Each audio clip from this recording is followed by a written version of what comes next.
Inverse VR is terrifying. Ah! You ever want to play Dead by Daylight in VR, but actually good? Well, I suggest you get Inverse VR, where there's 4 agents and 1 null. The agents have to repair 5 generators before the null kills them all. Once all 5 generators are repaired, the agents unlock weapons. There he is! Shoot him! The agent's goal now switches to hunt down and kill the null. What do we do? Run! Come on! I'm sorry! And the null has to kill all the agents before they're able to get the guns and kill it. Oh my god! Let's get straight into this terrifying review. The gameplay for this game is nothing unique. If you've played Dead by Daylight, you know exactly how to play. You run around, you hide, you survive, you fix generators. But just like Dead by Daylight, there's perks and gadgets you can unlock. For example, the radar. Oh my god! Oh my god! But when you play as the null, things are a lot different. There's 2 different types of the null. There's the Reaper and the Kibler. Come on! I'm sorry! Each have their own unique abilities. For example, the Reaper can climb on all surfaces, so you can literally swing your way to victory. But the Kibler can launch in the air and charge at people. Playing as the monster is very fun. So I really think the gameplay in Inverse is actually really solid. So I'll be giving the gameplay category an 18 out of 20.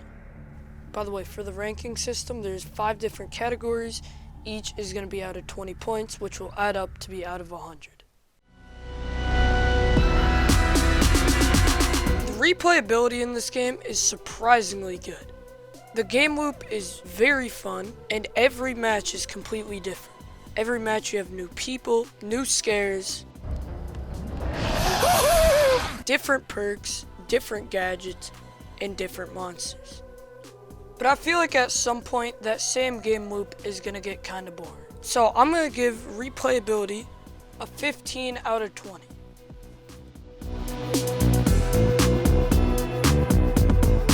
This game's graphics are surprisingly good for the Quest 2. The shadows, the textures, and everything look really cool. Now, of course, there's gonna be low quality textures because the Quest can't handle any better, but the game actually looks really, really good. The textures look clean, the lighting is good, the fog is good.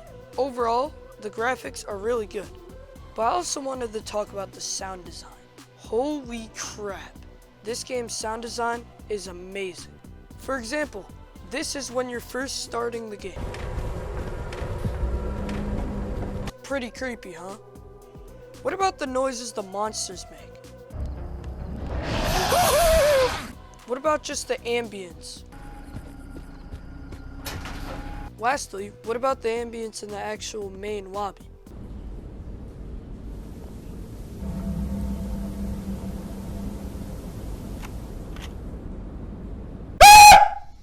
Did I jump scare you? Yeah, I bet I did. You coward. You make me sick. It really makes you immersed into the Inverse.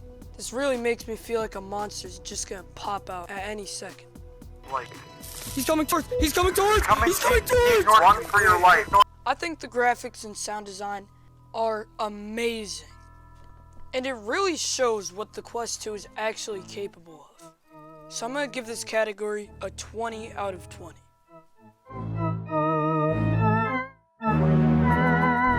For this category, I'll be going over the price and if it's worth the amount of money that the game actually costs. So Inverse VR is $30, which is pretty steep for a VR game. They're usually $10 to $20, but this one is $30. Now, as I've previously talked about, this game has a lot of content, and I would say it's 100% worth every dollar. Now, if $30 is too steep for you, in the description below, I'll have a link where you can get 25% off the game when you purchase. Now, since $30 is quite steep for a VR game, I'm going to be giving this category a 12 out of 20. Now, this game is pretty scary, and I would say it would probably be too scary for any kids. This game has a lot of jump scares, it has a little bit of blood, the monsters are terrifying, so I would say this game is mostly suited for teens and adults. So I'm going to give this category a 15 out of 20. This game is one of my new favorite VR games of all time. I think it's one of the best on the Quest 2 store there is. Easily the best multiplayer survival horror VR game. Besides Phasmophobia. Also, I just wanted to mention Make It to Midnight and Wrecker. Now you might just say, oh, why don't you play Make It to Midnight? It's free. It is nowhere near the level that Inverse VR is. Inverse VR is a million times scarier. The maps are a million times better. The gameplay is a million times better. Overall, it is just much better and actually still worth it. So the final ranking of Inverse VR is 80 out of 100. I very highly suggest this game. It is so much fun. It is such a great game. I really hope you get it. It's perfect for the Spooktober season. See you guys in the next one. Goodbye.